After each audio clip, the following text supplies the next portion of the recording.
Welcome students. स्वागत है आपका मेरे YouTube channel Hindi made easy में। और आज मैं कक्षा 7वीं का वसंत भाग 2 का पार्ट 3 हिमालय की बेटियां लेकर प्रस्तुत हुई हूं। बच्चों, आपको पता है कि हिमालय की बेटियां ये एक निबंध है और इसके रचयिता हैं नागार्जुन। नागार्जुन जो हैं उनका जन्म 30 जून 1911 में हुआ था और हिंदी और मैथिली के अप्रतिम लेखक और कवि थे। अनेक भाषाओं के ज्ञाता और प्रगतिशील विचारधारा के साहित्यकार नागार्जुन ने हिंदी के अतिरिक्त मैथिली, संस्कृत और बांग्ला में मौलिक रचनाएं भी की और संस्कृत, मैथिली तथा बांग्ला से अनुवाद कार्य भी किया। साहित्य अकादमी पुरस्कार से सम्मानित नागार्जुन ने मैथिली में यात्री उपनाम से लिखा और यह उपनाम उनके मूल नाम वैद्यनाथ मिश्र के साथ मिलकर एकमेक हो गया। तो आइए हम शुरू करते हैं पाठ हिमालय की बेटियां। अभी तक मैंने उन्हें दूर से देखा था। बड़ी गंभीर, शांत, अपने आप में खोई हुई लगती थी। तो बच्चों, शुरुआत हुई प्रस्तुत पाठ की कि लेखक जो है वो हिमालय यात्रा पर निकला हुआ था और वहां से उसने नदियों को जिस रूप में देखा उसका वर्णन वो कर रहा है। तो वो बता रहा है कि अब तक जो उसने इनको देखा तो बड़ी गंभीर, शांत और अपने आप में खोई हुई सी लगती थी। संभ्रांत महिला की भांति वे प्रतीत होती थी। यहाँ पे संभ्रांत का अर्थ है शिष्ट। उनके प्रति मेरे दिल में आदर और श्रद्धा के भाव थे। माँ और दादी, मौसी और मामी की गोद की तरह उनकी धारा में डुबकियां लगाया करता। तो अभी तक का उसका जो नजरिया था कि उसके मन में केवल आदर और श्रद्धा के भाव थे। जैसे कि लोग नॉर्मली जाते हैं और जाकर नहाते हैं नदियों में और आदर भाव रखते हैं, श्रद्धा रखते हैं, ऐसे। फिर आगे वो बोला, परंतु इस बार जब मैं हिमालय के कंधे पर चढ़ा तो वे कुछ और रूप में सामने थी। अब जब लेखक ने यह निबंध लिखा तो अपनी सूक्ष्म दृष्टि से जो उन्होंने वहां महसूस किया उसको बता रहे हैं। मैं हैरान था कि यही दुबली पतली गंगा, यही यमुना, यही सतलुज समतल मैदानों में उतरकर विशाल कैसे हो जाती है। अब जब ये नदियों की उत्पत्ति होती है, उद्गम होता है, तो ये बहुत ही दुबली पतली होती हैं और इसीलिए लेखक ने यहां पर बताया है कि प्रारंभ में ये बहुत पतली धारा के रूप में और फिर जब ये पहाड़ों से नीचे समतल मैदानों तक आती हैं तो इनका रूप विशाल हो जाता है। इनका उछलना और कूदना, खिलखिलाकर लगातार हंसते जाना, इनकी ये है भाव भंगी, इनका ये उल्लास कहाँ गायब हो जाता है मैदान में जाकर। एक बड़ी स्वाभाविक बात उसके मन में आती है कि जैसे ये चंचलता से ये ऊपर से उछलती कूदती आती हैं और फिर पतली पतली धाराएं झरनों के रूप में और फिर और नीचे समतल मैदानों में आती हैं तो बिल्कुल शांत हो जाती हैं। इसीलिए ये बात कही है कि लगातार हंसते जाना, इनकी ये जो भाव भंगी है, जो ये रूप है, ये कहाँ गायब हो जाता है। किसी लड़की को जब मैं देखता हूं, किसी कली पर जब मेरा ध्यान अटक जाता है, तब भी इतना कौतूहल और विस्मय नहीं होता। यानी मैं इतना जो है हैरान नहीं होता जितना कि इन बेटियों की बाल लीला देखकर। यहाँ पे बेटियां कौन? हिमालय की बेटियां यानी नदियां जो वहां से उत्पन्न हो रही हैं। और बाल लीला क्यों? क्योंकि इनकी जब शुरुआत होती है तो वो एक पतली धारा के रूप में, मानो वो इनका बचपन है, वो इनकी बाल लीला है। ये देखकर वो बहुत उत्सुक है और हैरान भी हो रहा है। कहाँ ये भागी जा रही हैं? वह प्रश्न करता है कि आखिर ये आगे आगे आगे भागी जा रही हैं क्यों? वह कौन लक्ष्य है जिसने इन्हें बेचैन कर रखा है? ऐसा कौन सी ऐसा कौन सा प्राप्ति स्थान है जिसके लिए ये बेचैन है आगे बढ़ने के लिए? अपने महान पिता का विराट प्रेम पाकर भी अगर इनका हृदय अतृप्त ही है तो वह कौन होगा जो इनकी प्यास मिटा सकेगा? अब यहां पर हिमालय को उनका पिता बताया। लेखक ने यहाँ पर यह बताया कि जो अपने पिता हिमालय का इतना अधिक प्रेम पाकर भी जो इनका आज हृदय तृप्त नहीं है, संतुष्ट नहीं है, तो फिर ऐसा कौन है जो इनकी प्यास मिटा सकेगा, इनकी इच्छा पूरी कर सकेगा? बर्फ जली नंगी पहाड़ियां, छोटे छोटे पौधों से भरी घाटियां, बंधुर आदित्यकाएं, सरसब्ज उपत्यकाएं, ऐसा है इनका लीला निकेतन। अब ये कहां कहां से निकल रही हैं इसके बारे में बताया जा रहा है कि एक तो ये बर्फ जली नंगी पहाड़ियां, यानी जहां पर बर्फ ही बर्फ पड़ी हुई है और जब सूरज की रोशनी आती है तो वहां से इनका उद्गम शुरू होता है। और बीच का जो स्थान है वो छोटे छोटे पौधों से और हरियाली से जो घाटियां हैं वो भरी हुई हैं। यहाँ पर जो आदित्यकाएं, बंधुर आदित्यकाएं कहा गया है। बंधुर का अर्थ है ऊंचा नीचा और आदित्यकाएं यानी पहाड़ी के ऊपर का समतल भाग, यानी ऊंचा नीचा और पहाड़ी के ऊपर का समतल भाग से जहां से ये निकल रही हैं। और सरसब्ज यानी हरियाली जो हरी भरी हैं, उपत्यकाएं, उपत्यकाएं यानी कि तराई या घाटियां, ये सब स्थान इनका लीला निकेतन है, यानी कि ये इनके घर का वर्णन किया गया है जहां ये हैं और वहां से ये निकल पड़ी हैं आगे। खेलते खेलते जब ये जरा दूर निकल जाती हैं तो देवदार, चीड़, सरो, चिनार, सफेदा, कैल, इनके जंगलों में पहुंचकर शायद इन्हें बीती बातें याद करने का मौका मिल जाता होगा।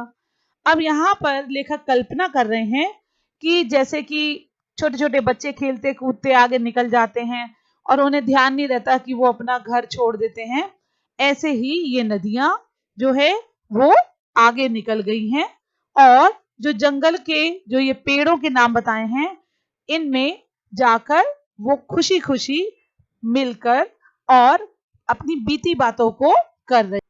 आगे देखिए, फिर वो कहते हैं कि कौन जाने बुढ़ा हिमालय अपनी इन नटखट बेटियों के लिए कितना सिर धुनता होगा। अब वो ऐसी कल्पना कर रहे हैं लेखक कि क्योंकि हिमालय की ये सब बेटियां हैं तो वो बूढ़ा है और वो अपनी इन नटखट बेटियों के लिए जैसे ये जब निकल पड़ी हैं तो वो सिर धुन रहा होगा, परेशान हो रहा होगा। यहाँ सिर धुनना एक मुहावरा दिया हुआ है, ठीक है। बड़ी बड़ी चोटियों से जाकर पूछिए तो उत्तर में विराट मौन के सिवाय उनके पास और रखा ही क्या है। अब जो बड़ी बड़ी चोटियां हैं वो पहाड़ की जो चोटियों से अगर हम जाकर पूछते हैं कि भाई पता है कि ये सब कहाँ हैं, ये नदियां कहाँ चली गई घूमते फिरते, तो वहां पर बहुत मौन चुपचाप वो खड़े हुए हैं और इसके सिवाय उनके पास कोई उत्तर नहीं है। सिंधु और ब्रह्मपुत्र ये दो ऐसे नाम हैं जिनके सुनते ही रावी, सतलुज, व्यास, चनाब, झेलम, काबुल, कपिशा, गंगा, यमुना, सरयू, गंडक, कोसी आदि हिमालय की छोटी बड़ी सभी बेटियां आंखों के सामने नाचने लगती हैं।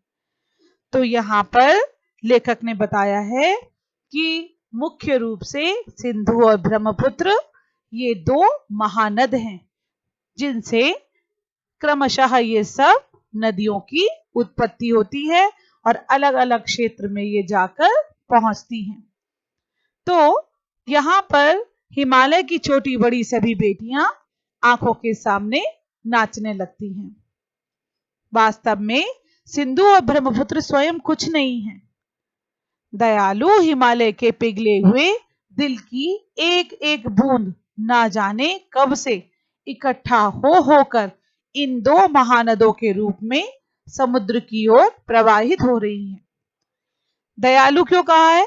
क्योंकि जो दयालु इंसान होता है वो किसी भी बात पर एकदम से पिघल जाता है, दया से भर जाता है। तो ऐसे ही जो हिमालय है उसके ऊपर जो बर्फ पड़ी हुई है वो मानो उसकी दयालुता का प्रतीक है और दिल से उसके एक एक बूंद यानी जो उसका बूंद बन जाती है बर्फ पानी के रूप में, वो कब से इकट्ठे होकर ये सिंधु और ब्रह्मपुत्र दो महानदों के रूप में समुद्र की ओर बहती चली जा रही है। कितना सौभाग्यशाली है वह समुद्र जिसे पर्वतराज हिमालय की इन दो बेटियों का हाथ पकड़ने का श्रेय मिला है। अब यहाँ पर लेखक ने एक और नई कल्पना की कि ये जो पर्वतराज हिमालय है इनकी जो सिंधु और ब्रह्मपुत्र ये दोनों बेटियां हैं इनका हाथ किन्होंने पकड़ा? समुद्र ने। तो समुद्र को उन्होंने दामाद बना दिया। जिन्होंने मैदानों में ही इन नदियों को देखा होगा उनके ख्याल में शायद ये बात आ सके कि बूढ़े हिमालय की गोद में बच्चियां बनकर ये कैसे खेला करती हैं। अब यहाँ पर लेखक एक और कल्पना करते हैं कि जब हम कभी भी मैदानी इलाकों में हम किसी भी नदी के पास जाते हैं तो शायद ही हमारे मन में कभी ये ख्याल आता है कि इनकी उत्पत्ति स्थान हिमालय से जहां से ये आ रही हैं, जो बूढ़े हिमालय की गोद में ये बच्चियां बनकर ये सारी नदियां खेली थी, है ना। ये कल्पना हमारे मन में नहीं आ पाती है। हम जाते हैं, नदियों को देखते हैं, उनके दर्शन करते हैं और वहां पर नहाकर आनंद भी लेते हैं, लेकिन ये बात हमारे दिमाग में नहीं आती कि ये बूढ़े हिमालय की गोद में बच्चियां कभी खेली थी। माँ बाप की गोद में नंग धड़ंग होकर खेलने वाली इन बालिकाओं का रूप पहाड़ी आदमियों के लिए आकर्षक भले ना हो। अब देखो, जो पहाड़ों पे रहने वाले हैं, जो देखते हैं, रोज पहाड़ देख रहे हैं, वहां से निकलने वाली नदियों को देख रहे हैं, तो शायद उनके लिए ये एक आकर्षक का विषय ना हो, कोई आकर्षण ना हो उनके लिए। लेकिन मुझे तो ऐसा लुभावना प्रतीत हुआ वह रूप कि हिमालय को ससुर और समुद्र को उसका दामाद कहने में कुछ भी झिझक नहीं होती है। तो लेखक अपनी बात कर रहा है कि उसे जो है ये इतना सुंदर प्रतीत हुआ रूप कि उसने कल्पना कर डाली, हिमालय को जो है वो ससुर बनाया और समुद्र को उसका दामाद बनाया। तो यहां उसको ये कहने में कहीं झिझक नहीं होती है।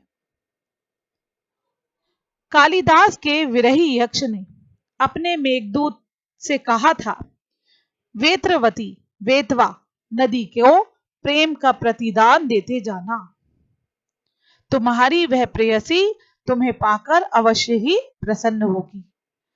तो यहाँ पर जो कालिदास का नाम आया है और कालिदास संस्कृत के महान कवि रहे हैं और उन्होंने भी अपने मेघदूत में एक विरही यक्ष के लिए जब ये कल्पना की कि विरही यक्ष के द्वारा मेघदूत यानी बादलों को दूत बनाया था उन्होंने, और वहां वेतवा नदी को प्रेम का दान करते हुए चले जाना। जो तुम्हारी जो प्रेयसी है, तुम्हारी वो प्रेमिका है, तुम्हें पाकर वो प्रसन्न होगी। तो ये जो प्रकृति से जुड़े रहना, ये हमारे विरासत में ही है। तो संस्कृत ग्रंथों में भी हमें कालिदास के द्वारा ये कल्पना दिखाई देती है कि उन्होंने बादलों को ही दूत बना दिया। यह बात इन चंचल नदियों को देखकर मुझे अचानक याद आ गई। अब ये बात जो कालिदास वाली बात है, वो लेखक को ये देखकर ही उन्हें याद आई और सोचा कि शायद उस महाकवि को भी नदियों का सचेतन रूपक पसंद था। यानी नदियों को उन्होंने मानवीकरण कर दिया था, नदियों में भी उन्होंने जान डाल दी थी। दरअसल जो भी कोई नदियों को पहाड़ी घाटियों और समतल आंगनों के मैदानों में जुदा जुदा शक्लों में देखेगा, वह इसी नतीजे पर पहुंचेगा। तो यहाँ पर उन्होंने अपनी सूक्ष्म दृष्टि दिखाई है। जैसे महाकवि कालिदास ने प्रकृति से जुड़कर बात की, ऐसे ही लेखक भी जो है वो नदियों को और पहाड़ी घाटियों को ये सब देखकर बोल रहे हैं। काका कालेलकर ने नदियों को लोक माता कहा है, किंतु माता बनने से पहले यदि हम इन्हें बेटियों के रूप में देख लें तो क्या हर्ज है। अब इस अनुच्छेद में देखिए कि लेखक ने एक कल्पना अपनी और दिखाई है। यहां पर काका कालेलकर का जो उन्होंने बताया कि जिन्होंने नदियों को लोक माता कहा, पहले तो हम ये देखते हैं कि लोक माता का क्या अर्थ है। लोक माता कह देने से नदियों को सारे संसार की माता कह दिया है। तो जल एक ऐसा तत्व है जिसके बिना दुनिया का कोई व्यक्ति जिंदा, और जल के बिना हम अपने जीवन की कल्पना भी नहीं कर सकते। इसीलिए शायद काका कालेलकर ने नदियों को लोक माता की संज्ञा दे दी। किंतु लेखक का कहना यह है कि हमने इसको माता तो मान लिया, अगर हम इन्हें बेटियों के रूप में भी देख लें तो इसमें कोई हर्ज नहीं है। और थोड़ा आगे चलिए, इन्हीं में अगर हम प्रेयसी की भावना करें, यानी अपनी प्रेमिका ही मान लें, तो कैसा रहेगा। ममता का एक और भी धागा है जिसे हम इनके साथ जोड़ सकते हैं। अब यहां पर इतने सारे जो संबंध बताए हैं, उसका कारण है कि अगर हम इन्हें अपने संबंधियों की तरह प्रेम पूर्वक व्यवहार करते हैं तो हम इनकी सुरक्षा का भी ध्यान रख सकते हैं। यहां पर लेखक ने जो ममता का एक और रूप बताया वो है बहन का स्थान। तो बहन का स्थान कितने कवियों ने इन नदियों को दिया है? किसी ने भी नहीं, कोई भी इन्हें बहन नहीं मानता। एक दिन मेरी भी ऐसी भावना हुई थी। अब वो अपने अनुभव के बारे में बता रहे हैं। थोलिंग तिब्बत की एक जगह है, वहां की वो बात बता रहे हैं।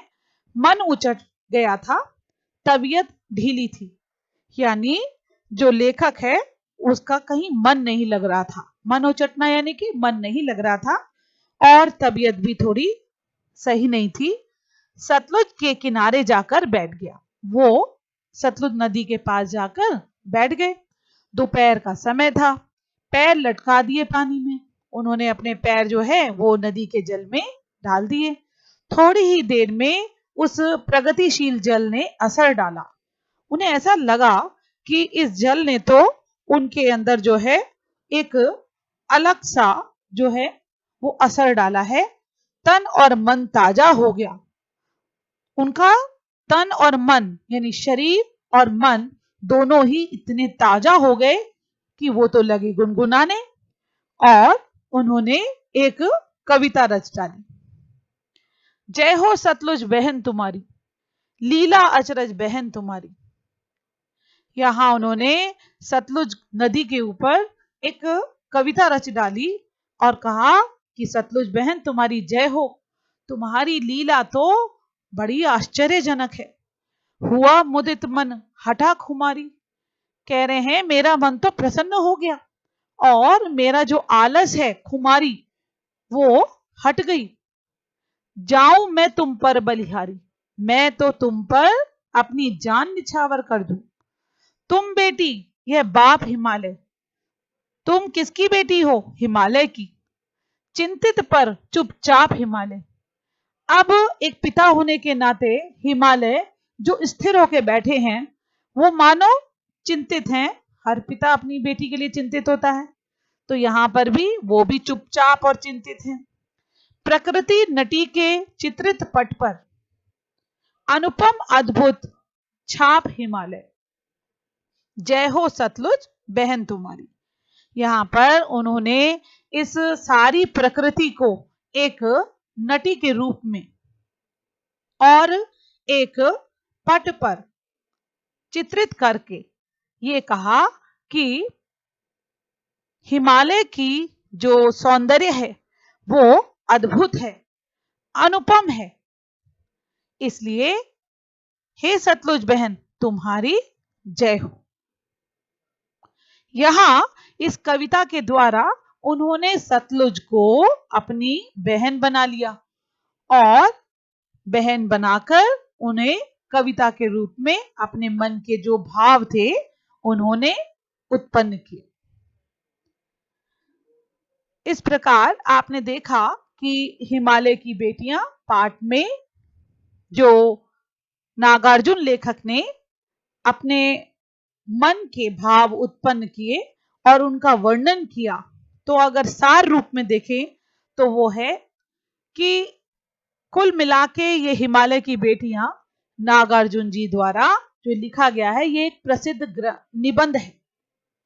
लेखक प्रस्तुत निबंध में नदियों के प्रति अपार श्रद्धा और आदर भाव प्रकट कर रहा है। वह इन नदियों को माँ, दादी, मौसी और मामी की गोद की तरह उनकी धारा में डुबकियां लगाया करता था। वह आश्चर्य प्रकट करता है कि कैसे दुबली पतली गंगा, यमुना, सतलुज मैदानों में उतरकर विशाल हो जाती है। वे अपने महान पिता के विराट प्रेम पाकर भी यदि इनका हृदय अतृप्त है, तो कौन वह होगा जो इनकी प्यास मिटा सकेगा। बर्फ से ढकी पहाड़ियां, छोटे छोटे पौधों से भरी घाटियां, बंधुर यानी ऊंची नीची अधित्यकाएं, सरसब्ज उपत्यकाएं आदि हैं। खेलते खेलते ये दूर निकल जाती हैं तो देवदार, चीड़, सरो, चिनार, सफेदा, कैल के जंगलों में पहुंचकर शायद इन्हें बीती बातों को याद करने का मौका मिल जाता होगा। सिंधु और ब्रह्मपुत्र के बीच रावी, सतलुज, चेनाब, झेलम, गंगा, यमुना, गंडक आदि कई छोटी बड़ी नदियां हैं जो हिमालय की ही बेटियां हैं। हिमालय के पिघले हुए दिल की एक एक बूंद ने ना जाने कब से इकट्ठा होकर इन दो महानदों के रूप में नदी बनकर जो समुद्र की ओर प्रवाहित होती रहती हैं। लेखक के मन में ख्याल आता है कि बूढ़े हिमालय की गोद में बच्चियां बनकर ये नदियां कैसे खेला करती हैं। यह दृश्य पहाड़ी लोगों को भले ही आकर्षित ना करे, लेकिन लेखक को हिमालय को ससुर और समुद्र को दामाद कहने में कोई झिझक नहीं होती। ऐसी परिस्थिति में कालिदास ने अपने काव्य में जो मेघदूतम लिखा, उसमें विरही यक्ष का जो वर्णन किया है, तो बताया कि बेतवा नदी को प्रेम का प्रतिदान देते जाना। तुम्हारी प्रेयसी तुम्हें पाकर अवश्य ही प्रसन्न होगी। कालिदास को भी इन नदियों का सचेतन रूपक पसंद था। काका कालेलकर ने नदियों को लोक माता कहा है। लेखक इन नदियों को हिमालय की बेटियां कहना अधिक पसंद करता है। बहन का स्थान कितने कवियों ने इन नदियों को दिया। लेखक का मन जब उचट जाता है तो वह तिब्बत में सतलुज के किनारे जाकर बैठ जाता है। दोपहर के समय में पैर लटकाकर वह पानी में बैठ जाता है। थोड़ी देर में प्रगतिशील जल ने असर कर मन को तरोताजा कर दिया और कवि गीत गुनगुनाने लगता है।